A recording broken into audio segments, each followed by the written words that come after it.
break from the series that I've been doing. I did a couple of videos last. That was Daniel chapter 9. I did parts 1 and 2.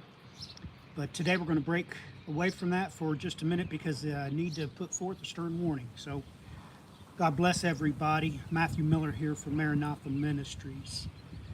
So this is in light of a Bible teacher that I've been listening to, a very good teacher. He has since passed. He passed away in October of 2016.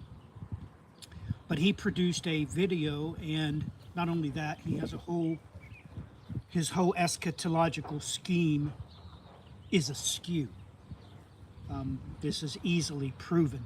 This last video that I watched, he was speaking about 2 Thessalonians chapter 2, verses 2 and 3. There 2, 3, 4, saying there is no man of sin, that the Greek says mankind there. That is absolutely in error. That is absolutely in error. No, it isn't. It does not say mankind there. So that Greek word is absolutely in singular form. It's not talking about mankind.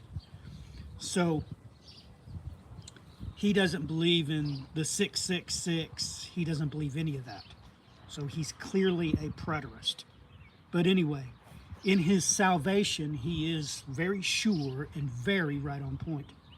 But in this matter, he's completely in error. I cannot say, nor will I say he was lying. Just quite simply, he himself states that he is not a linguist and he's not an expert in Greek. So this is literally gross error. It's gross error. But if you're a Bible teacher and you get on YouTube or you get on Spotify or you get on Patreon and you start producing material concerning the Bible, God's holy word, check yourself. You have the tools available today to check the Greek manuscript word for word. So be very careful. That is what the first 12 verses in James chapter 3 is about. So I'm just going to read them to you, and you need to process what I'm saying, because this is a dire, not only circumstance, but consequence. My brethren, let not many of you become teachers, knowing that we shall receive a stricter judgment. For we all stumble in many things, but if anyone does not stumble in his word, he is a perfect man, also able to bridle the whole body. So take note. If you're teaching, you just need to be able to do one thing: control the tongue. Many people sin in different ways. They smoke, they drink, they have adultery, they steal. But controlling the mouth is a different matter. Verse 3, indeed, we put bits in horses' mouths that they may obey us, and we turn their whole body. Look also at ships, although they are so large, they are driven by fierce winds. They are turned by a very small rudder wherever the pilot desires. Even so, the tongue is a little member and boasts great things. See how great a forest of little fire kindles. And the tongue is a fire, a world of iniquity. The tongue is so set among our members that it defiles the whole body and sets on fire the course of nature. And it is set on fire by hell. For every kind of beast and bird or reptile and creature of the sea is tamed and has been tamed by mankind. But no man can tame the tongue. It is an unruly evil full of deadly poison.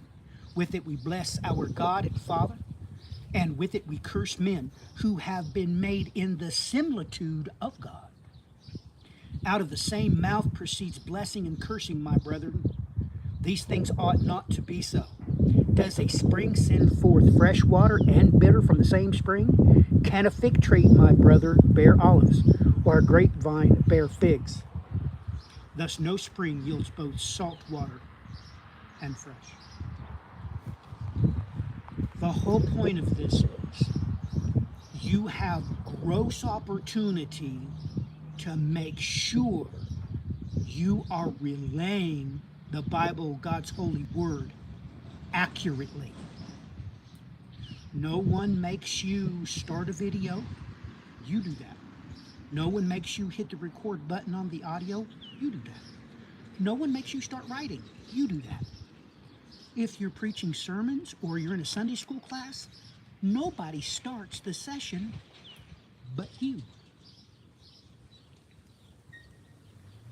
Make sure whatever you're saying about the Bible, God's holy word, make sure it is accurate. Make sure it's accurate. Now, this is a perfect time to bring this up. Take note that this teacher that I was listening to, he himself stated, mistranslated, that there in 2 Thessalonians chapter 2, verses, 1, 2, 3, 4, the first 4 verses, that it's not talking about an individual man of sin that will transition into a son of perdition. He said it was mankind. Right here, in James chapter 3, verse 7, this translation uses the Greek word and translates it mankind. Here is your opportunity. Go to Blue Letter Bible right now. See what word that is, and more importantly, see what the case and tense is in Greek. You can do this. You can do it. See if it's singular or plural. Because if it's the singular form, this word could never have been translated into plural case into English, mankind.